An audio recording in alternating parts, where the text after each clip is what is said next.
I am Jess. I have a butt ton of kids, a butt ton of businesses, and a butt ton of things to say. And this is my podcast, One Girl Too Much, where we look at all of the lessons I've learned to girl differently and embrace becoming too much. And of course, I'm joined by my gal, Hello. Alex. Hey, Queen. Now, today's lesson is about capacity, knowing yours and knowing others. And this isn't something we've talked directly about, so you're not really expecting this.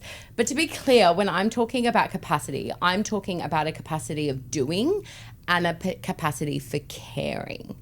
And as too much girlies, generally speaking, our capacity for those two things looks differently to those around us.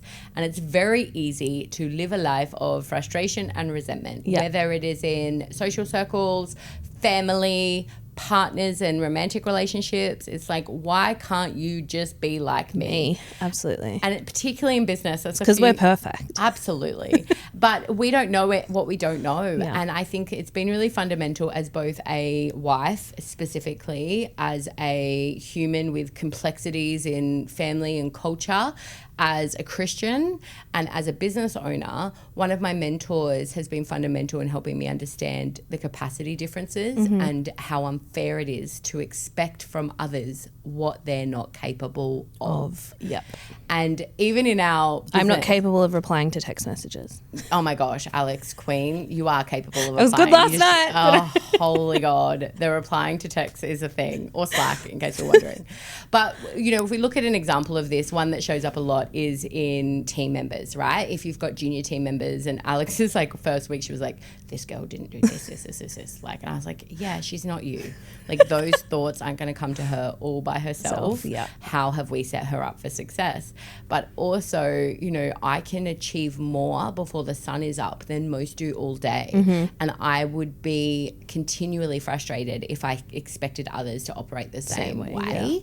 Yeah. Likewise with my husband and my oldest daughter, who are introverts and need time to be by themselves to do nothing. And I'm like, let's go do all the things. And they're like, no. But they don't know how to articulate no.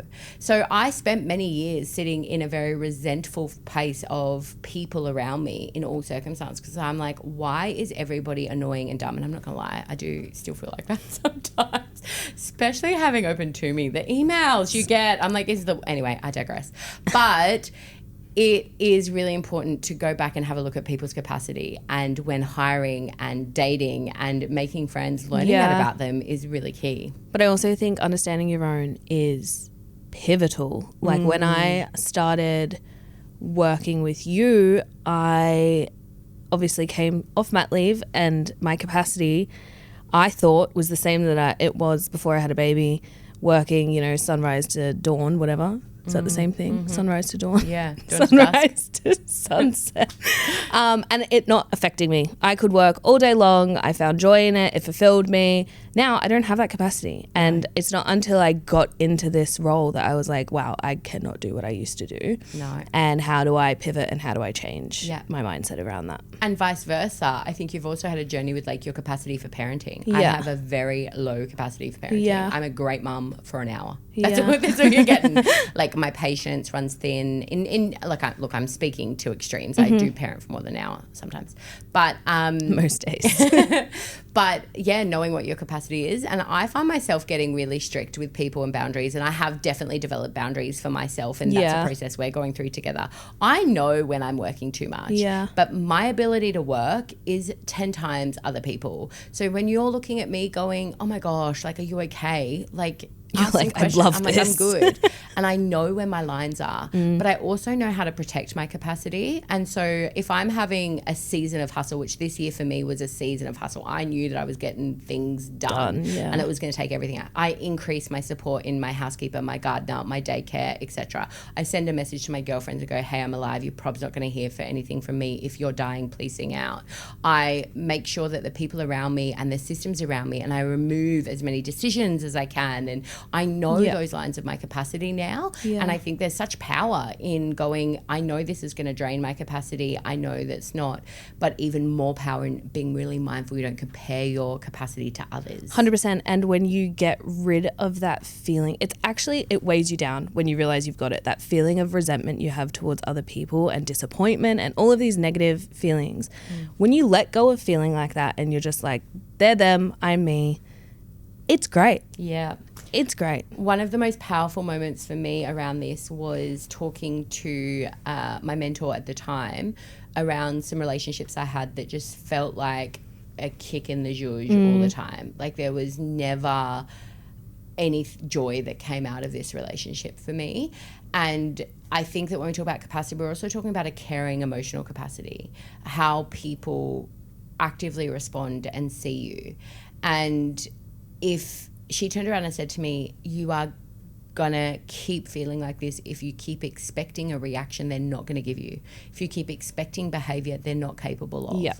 When you recognize what they're capable of and adjust your expectations, then you're going to be able to coexist or live in a way that doesn't constantly feel like you're being sucker punched.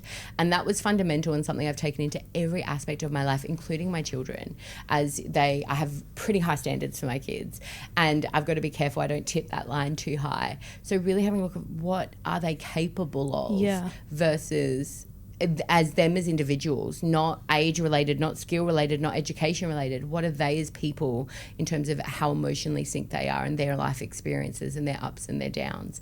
And so as much as we're talking about a working capacity, it's also the capacity to care and meet you emotionally sometimes. 100%. I also feel like people talk about being a capable woman a lot, which I use quotations for anyone listening and not watching. That looks different for everyone. Yeah. Absolutely different. And my feeling of being capable and being, using every hour in my day might not be the same how you use every hour in the day, and having that feeling of capability and the way people gravitate towards you when you are the default capable one, whether it's in a family, that sibling that always does organise the family Christmas and the joint gifts, or in your relationship if you're the one that does the life admin and pays the bills and plans. Are you talking about me? Me too. And I think that there is a synergy between being the too much girly and the big life. And you are the capable one. If you've got a high capacity for stuff, whether it's an emotional as well, if you're the friend that everyone comes to with a problem.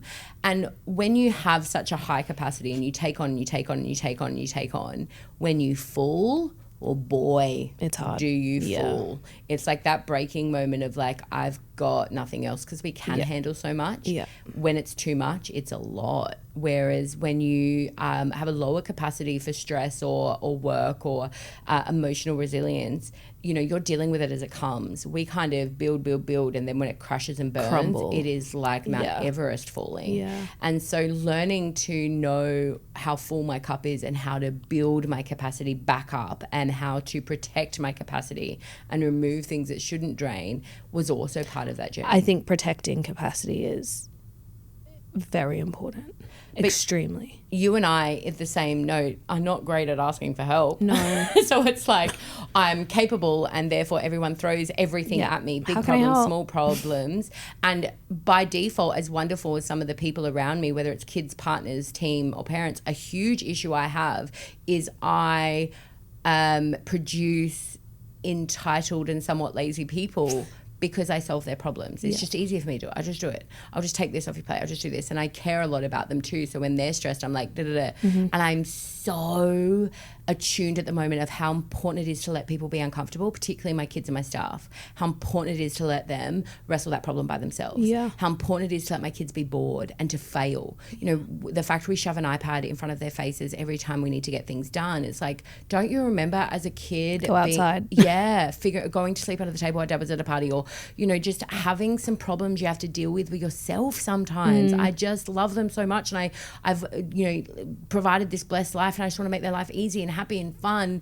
But then I've become acutely aware, particularly by hiring the end product of that sometimes, what happens if we don't let people be uncomfortable and fail? And if we are too capable, we can be damaging to the people around us and not letting our kids learn to overspend, under budget, under plan, get the F, all like just fixing these problems for them is not good. Well, I don't know the exact statistic, but I do know that the comparison between how many broken bones kids have now compared to 10 years ago is drastically reduced because we don't let them go and explore an adventure. Oh, mate. Yeah. Which is also an analogy for how emotionally we coddle them as well. Yeah. Like I am the person I am because of hard things. Hard things happen that I didn't want to be hard next time. It's inevitable. So I fixed them. Yeah. Yeah. You touch the oven, it's hot. You don't touch it again. If we never let them learn that the oven's hot and what happens, what happens those generations? And I'm terrified because I think that the anti-bullying, gentle, self-empowerment and gentle parenting movement has some really great things that are happening in building confidence in our kids. But I'm also like, what are we telling them when we give them a participation ribbon for being slightly fat and chubby and slow? You are not the fastest. You are beautiful and worthy of competing, and it doesn't change who you are on this planet and what you're capable of, but you're not the fastest. If you'd like to be the fastest, let's go set some goals and become the fastest. If not, you are equally as valuable not being fast, but you don't get to win. Yeah. You didn't win. Yeah. You didn't win. I watched my kids' drama performance. I knew that week, this was where and I was like, going. these kids suck. Like, are we all going to go home and be like, you were great, you weren't great, you were sucky? For context, we were in the office and Jess was like messaging our group chat like, why am I here? Literally, why am I here? These kids suck. And I say that funny. I didn't actually tell my kid he sucked. But the point of the drama performance was to come up with a creative idea, to storytell, he didn't, to speak loudly and articulate, he didn't, and to not put his back to the audience, they didn't. So what am I doing by going, oh, that was awesome? It wasn't awesome. You didn't meet the brief. Was I expecting, Broadway show? No. But like, what happens when we're like, oh, let's build them up? No, sometimes let's just bring him down a peg or two. He thought he was great. Yeah. He made a 6'7" reference. He was, Kevin Hart. You sucked, mate. You didn't do what you needed to do. And there's obviously a tone of delivery that's going with that. But letting them be uncomfortable and fail is not something that I'm acutely aware of, because it changes your capacity. Your capacity changes through failing. And being a capable person with a high capacity, I am creating brights around me in every sense. I've got friends that forget it's my birthday because I've already made the plan and invited them and bought my own cake. I've got a husband who just is, living his best life as a sugar daddy, and I'm like, just a reminder, mate, you've got a role to play here. I've got kids that are forgetting that some of our blessings are blessings that are done through hard work, which has always been a big value to us. So being capable is a superpower, but you've also got to be careful you don't cripple everybody around you. Yeah. Agreed. So knowing your capacity is a big one. It's not something people talk about often. So important. What is your capacity of doing and caring, and what is the capacity of others? It will change the way you have conversations. It will change the way you structure your day and your life. It will also make you aware of when you're stepping on toes a little bit too much and when things are getting put in your plate that you need to take off. Yeah, absolutely. It's a big one. Are we turning into therapists? Is that what's happening here? Because that was deep, girl. Maybe you're my therapist. Ditto. That's a wrap. We will be dropping podcasts weekly, of course, on all your favorite apps and YouTube, but you can also come hang out with me on TikTok. Alex has been making a few side-eye appearances too. We made the internet crazy this week. So you can find me on Too Much Jess. But we want to learn more about the topics you want to know about. We are just over here having a good time, Give it to us, chat. please. Tell us about your girl lessons. Leave it in the comments and or send us an email at hello@onegirltoomuch.com.au. Love you so much. Okay, bye. Bye.